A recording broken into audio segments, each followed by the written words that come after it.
Hello दोस्तों, मैं karate athlete सत्यम। आज मैं आपको कराटे के इम्पोर्टेंट और बेसिक दाची का नाम बताने जा रहा हूँ और कैसे किया जाता है ये भी बताने वाला हूँ, जिससे आपको दाची का नाम इजली याद हो जाएगा और आप आसानी से उसे कर भी पाएंगे।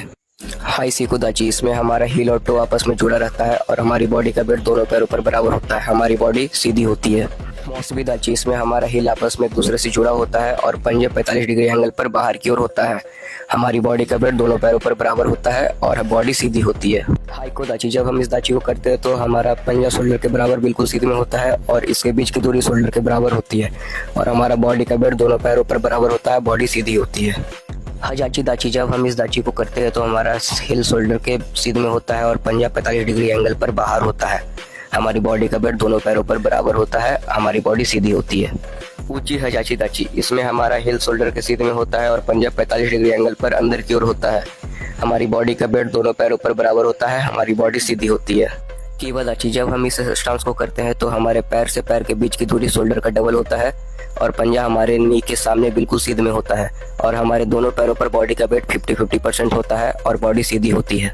सीको दाची, जब हम इस दाची को करते हैं तो हमारे पैरों से पैर के बीच की दूरी शोल्डर का डबल होता है और हमारा पंजा 45 डिग्री एंगल पर बाहर की ओर होता है और दोनों पैरों पर बॉडी का वेट 50-50% होता है और बॉडी सीधी होती है। जिनको दाची, दाची को जब हम करते हैं तो हमारे फ्रंट लेग बेंड होता है और बैक लेग स्ट्रेट होता है और फ्रंट लेग पर 70% वेट और बैक लेग पर 30% वेट होता है। इसके बीच की दूरी शोल्डर का डबल होता है और इसकी चौड़ाई शोल्डर के बराबर होती है। कोकोसो दाची, इसमें हमारा बैक लेग बेंड होता है और फ्रंट लेग हल्का सा मुड़ा होता है। इसके बीच का दूरी शोल्डर का डबल होता है, बैक लेग पर 60% वेट और फ्रंट लेग पर 40% वेट होता है और हमारा पंजे का शेप एल की तरह होता है। निकोआसी दाची, जब हम करते हैं तो बैक लेग हमारा बेंड होता है और फ्रंट लेग का हिल उठा होता है और फ्रंट लेग का पंजा बिल्कुल सामने की ओर होता है, बैक लेग का पंजा बिल्कुल साइड में 45 डिग्री एंगल पर होता है और इसके बीच की दूरी 1 शोल्डर के बराबर होती है। बैक लेग पर 90% वेट और फ्रंट लेग पर 10% वेट होता है, बॉडी बिल्कुल सीधी होती है।